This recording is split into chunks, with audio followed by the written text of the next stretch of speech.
So hey, hello guys, welcome to a learning channel. Today in this video, we'll learn about chemical bonding, which is chapter number 2 of ICSC class 10. So before proceeding, let me tell you the content of the video. First, what we will do in this video.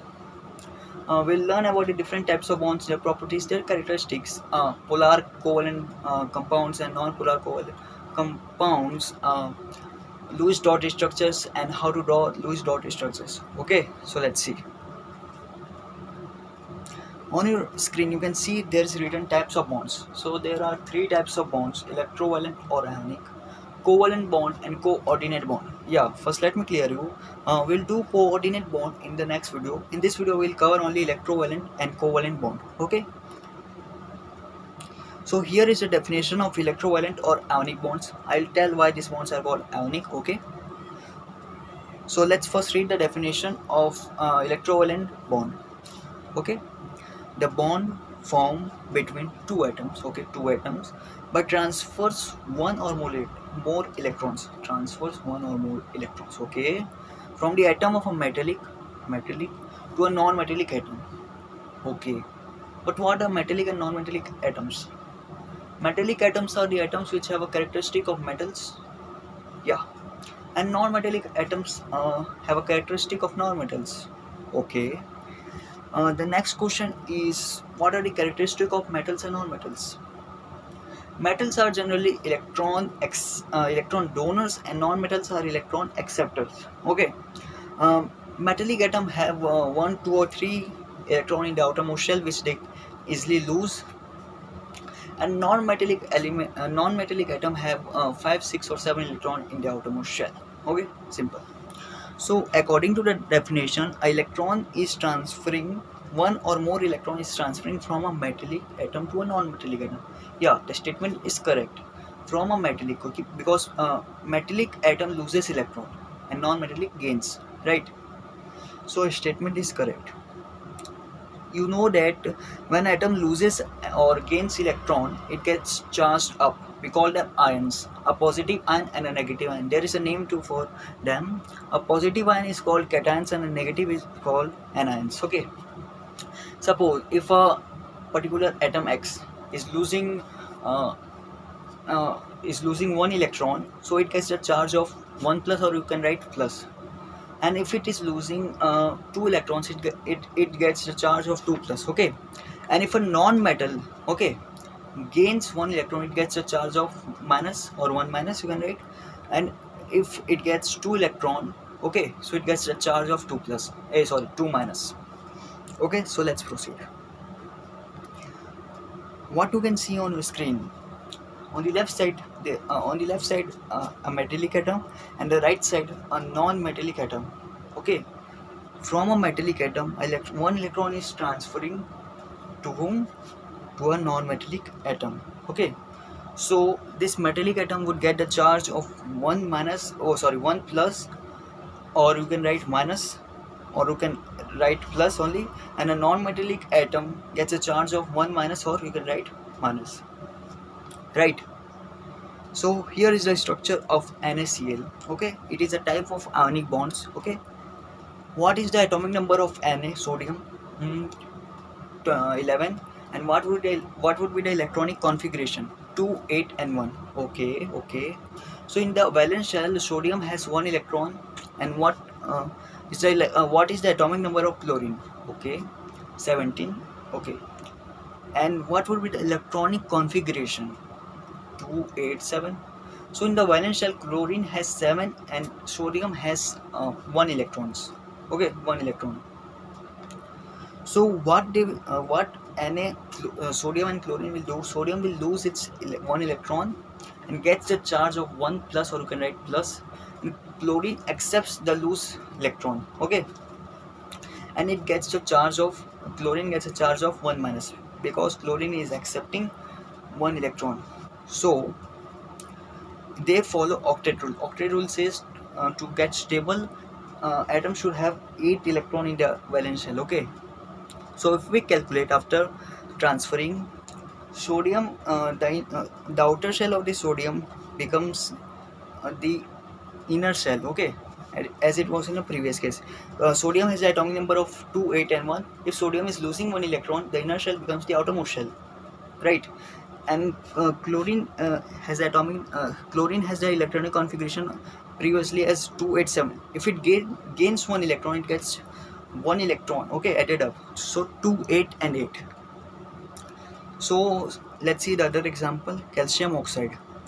Calcium has the atomic number of 20, means 2882, and oxygen has the atomic number of 8, means 2 and 6. Okay, oxygen needs 2 electrons to get stable, and calcium have to lose 2 electrons to get stable, because in the inner shell of calcium there is 8 electrons, means they both have to follow octet rule for stability. Okay, so if calcium lose 2 electrons, the 2 electron loses by calcium gains up by oxygen. So calcium gets the charge of 2 plus and oxygen gets a charge of 2 minus. So they form bonds. You can see there is written 2 plus and 2 minus. There is written plus plus and minus minus. You can write 2 plus or 2 minus also. Both are correct. So you can see that it is difficult and time wasting to draw such 2-3 orbitals, Hana? So this man found a solution of our problem. Okay, Gilbert Newton Lewis, what he says, that if I sum up his sayings, he said that don't draw orbits. Why should we draw orbits? Okay, don't draw. Represent only outermost shell electrons. Okay, wait, I'll tell. What is the third one? Instead of nucleus, write name of element. Okay. Represent electron in symmetry. Okay, I will explain. So you can see this is the normal structure of hydrogen atom. Okay, and this is the Lewis dot structure of hydrogen atom. Lewis, instead of drawing nucleus, Lewis did that. He write H, which represents hydrogen, and one dot, which represents electron. Okay, one electron of hydrogen. So see the second one, represent only outermost shell electrons. Why? Because answer is pretty simple, because we are only concerned with the outermost shell, because only outermost shell plays an important role. Actually outermost shell plays a role in bond formation. Okay, inner shell does not play an important role, right? So just draw. Why should we draw outermost shell? Why should we draw inner shell? Okay, because we are only concerned with the outermost shell, because outermost shell plays an important role in bond formation. Okay, so here is written represent electrons in symmetry. What does it mean? Let's see. You can see there is magnesium, chlorine, oxygen and fluorine. He says that represent electron in symmetry means represent electron in a systematic manner. Okay, like first case is wrong, magnesium. Okay, magnesium's first case is wrong and second case is wrong. Second case is right, because you have to try to make an electron pair. Pair means 2. Okay, first you have to write the element name, and beside element name, up, down, right, left, anywhere, you have to make the electron pair, 2 electrons pair. Okay, in case of chlorine, you cannot, this first case is wrong because you cannot draw dots anywhere around chlorine. Okay, you have to make these dots in symmetry, like the pair 2, 2, 2 and 1. Okay, similarly for oxygen and fluorine. Okay, so let's see the example of NaCl in electron dot structure. Okay, sodium has 1 electron in its outermost shell. Okay, means it has an electronic configuration of 281, so 1 electron in its outermost shell. Chlorine has 7. Okay, so see the arrow is very important. Sodium is transferring 1 electron to chlorine, so sodium gets a charge of 1 plus and chlorine gets a charge of 1 minus. They form bond. You have to represent whole this. Okay, let's see the diagram of electron dot structure of calcium oxide. Okay, see the both arrows. Okay, calcium has 2 electrons in its outermost shell. So calcium is losing, giving its 2 electron to oxygen, right? You can see here. So calcium gets a charge of 2 plus and oxygen gets a charge of 2 minus. They form bond. Okay. Here is structure of MgCl2. Okay. Magnesium chloride. Magnesium has the atomic number of 12. Means in its outermost shell it has 2 electrons. Okay. And chlorine in its outermost shell has 7 electrons. Okay. So see, magnesium is transferring 1 electron to chlorine. Okay, magnesium is transferring 1 electron to one chlorine, another to the other. Okay, so magnesium loses 2 electrons. Okay, so means 2 plus. Okay, and chlorine gains 1 electron, means 1 minus. Now if you say me there is not equal distribution of charges, means 2 plus and 1 minus, but wait, there are 2 chlorines. Okay, each of 1 minus, so becomes 2 minus. So they form bond MgCl2. So let's see the covalent bond. Bond formed due to mutual sharing of electrons between atoms of two non-metallic elements. In the ionic bonds, there are metals and non-metals. Okay, in covalent bond, there are only non-metallic elements. And in the electrovalent compounds, ionic compounds, there is complete transfer of electron. In this case, there is sharing of electrons, right?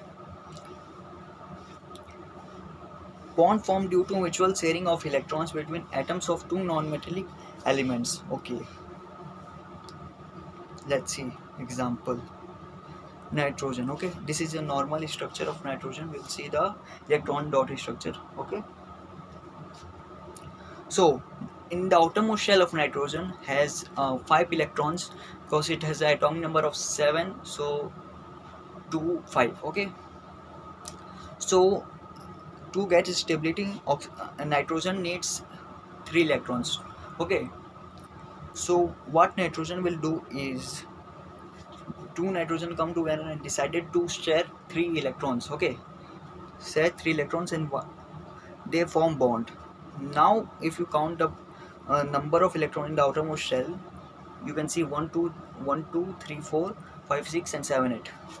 This 3. Okay, this 6 electrons are the electrons of both nitrogens. Okay, so you know that a pair means 2. Okay, so there are 3 pairs. Okay, electron pairs we call them. Okay, so this is the structure of water molecule. Okay, this is a structure of water. Okay, water is a compound. So the two hydrogen is sharing one its electron to oxygen. Okay, and if you count the number of electron in oxygen, 1 2 3 4 5 6 7 8, and if you count the number of electron in the hydrogen, it is 1 2 and 1 2, means hydrogen follows duplet rule. Okay, and oxygen follows octet rule. Okay, here is the electron dot structure of nitrogen. You can see, you can pause and see.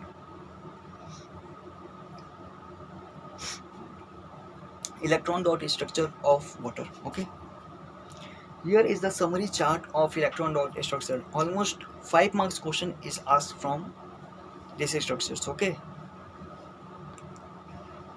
you can pause and see it. Okay,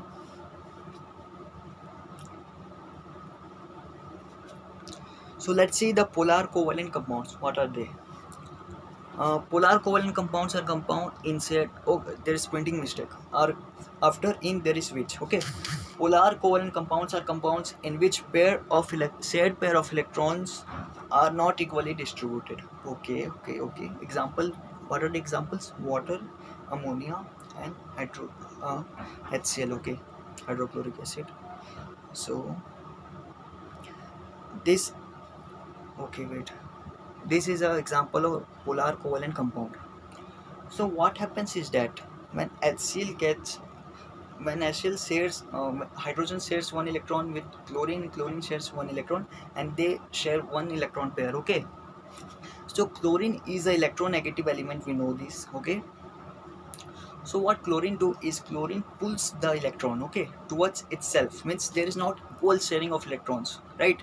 So this type of bond we call them polar covalent bond, okay. You can see the example here. Water also, because in water oxygen is electronegative and oxygen pulls both hydrogen sharing both pairs towards itself, okay. In water oxygen pulls both electron pairs towards itself, okay.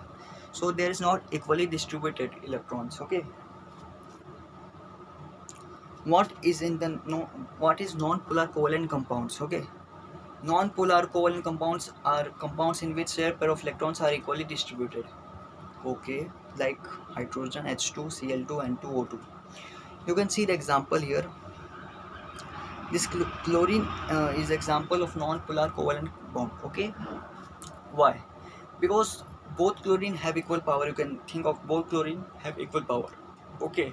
So they will equally share, no both chlorine have equal power, so they will equally share electrons. So in this case, non-polar case, chlorine is more electronegative.